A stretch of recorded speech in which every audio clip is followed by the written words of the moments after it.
Hi writers, welcome back to Write With Me. I'm so glad you're here with me today.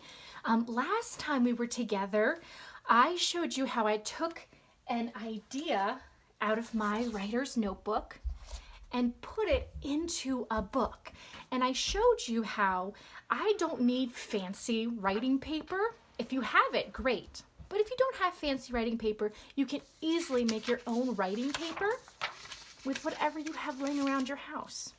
Now, one thing that we did last time that was really helpful was I showed you how we number the pages in order so that we can keep track of how our story goes. And now that I have my book back here, since I have my pages numbered and in order, it's a lot easier for me to remember how the story goes and then remember what words I wanted to write. So that's just a helpful tip for you when you put your book together. So today for Write With Me, I'm going to show you how I add the words to my book. And I invite you to add words to your books too. Maybe you are writing your own story along with me, and that's awesome. Or maybe you're just watching and getting some ideas and some inspiration for writing your own book that you will do after you watch this. And that's great too.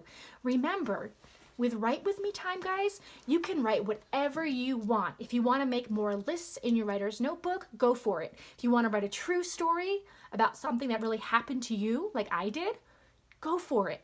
Or if you want to make up your own pretend story, you can write about that too.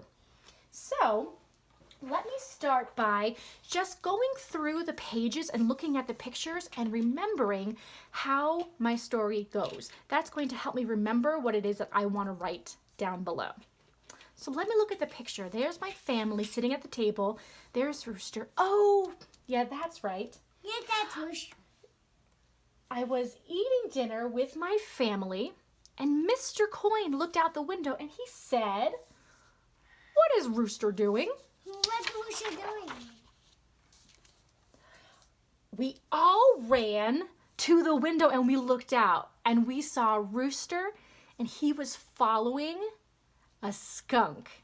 And I'm not really good at drawing skunks, but I tried my best, and I remember that that's a skunk. We all said, "Oh no!"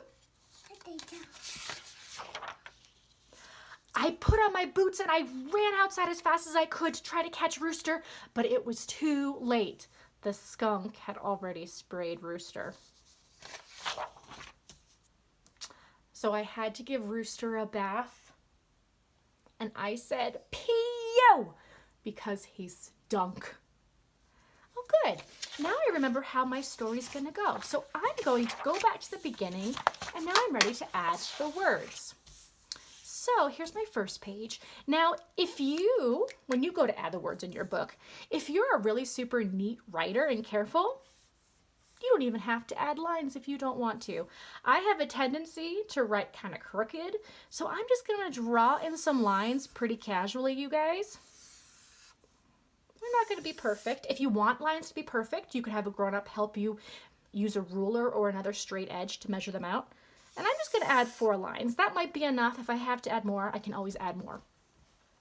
So let me go back and write. I was eating dinner with my family. I always start at the beginning, right, the very first line, space, I was, space, eating,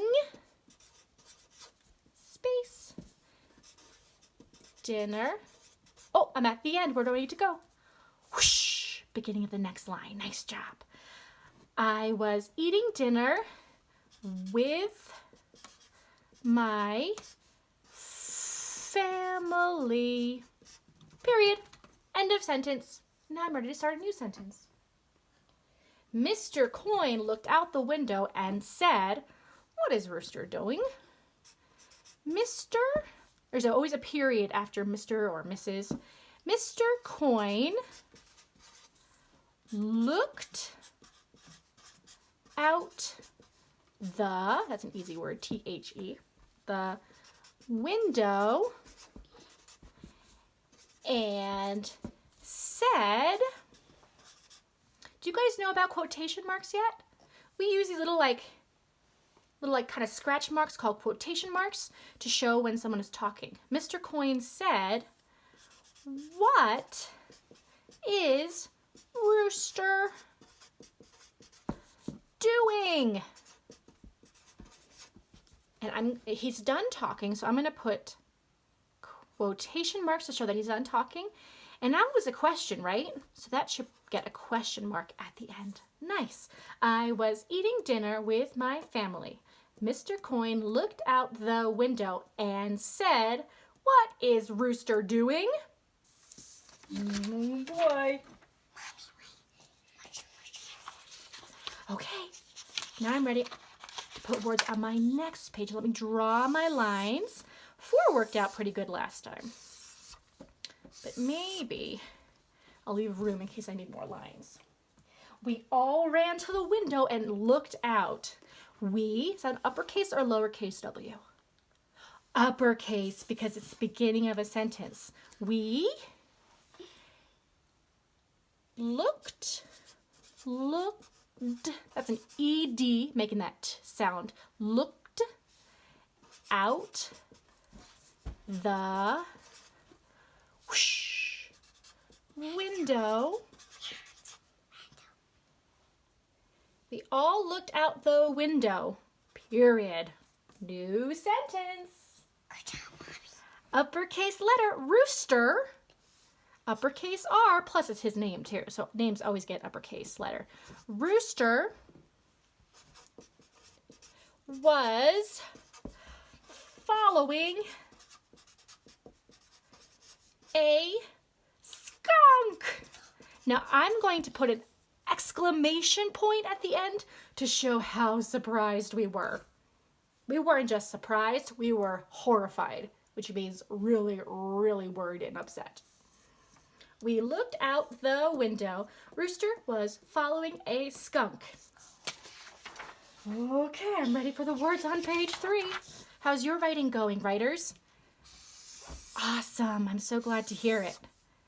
Remember, you don't have to do all your writing in one day. You can definitely take several days to write your stories. Most writers I know take a long time to write books, so don't feel like you have to finish your book in one day. If you can, great. If it takes a couple days, that's good too. Okay, page 3. I ran outside to get Rooster, but it was too late. I is always uppercase, even at the beginning of a sentence, or I should say especially at the beginning of a sentence. I, space, ran, space, outside to get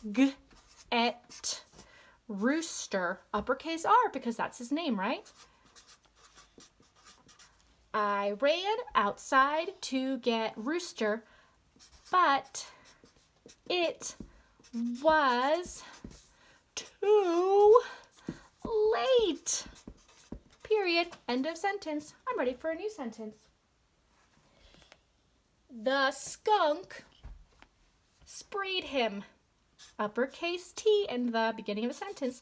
The skunk had sprayed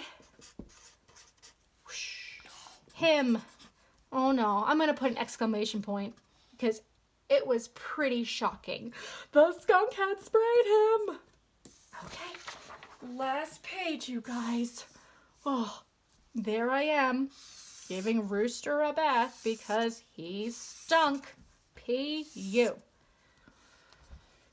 Okay, last page. I gave Rooster a bath. I, space, v. That E jumps over the V and makes the A say A. I gave Rooster a bath. Do you know what 2 letters say? You're right, TH. Nice. End of sentence. I gave Rooster a bath. He stunk. He, uppercase H, because it's the beginning of a new sentence. He stunk. And I remember I said, P-U. So I'm going to put that down here. Maybe I'll put it in all uppercase letters because I didn't just go, oh, P-U. I went P-U. So maybe I'll write it like this. P-U. Maybe 2 exclamation points because it was so bad. You guys, I just wrote my book. Thank you for your help with some of those spellings and remembering to put uppercase letters at the beginning. Now, one last tip for when you finish your books, writers. If you're able to make your book official, you are welcome to put a staple at the top to keep all your pages together. Remember, your pages are all numbered, so you know in which order they go in. Or if you have tape, you could do that. Or if you're feeling kind of fancy, maybe have a grown-up help you put some holes in and then use some ribbon to tie it together. Nice writing, writers. The next time I see you, we'll do a little bit more writing together. Bye, writers.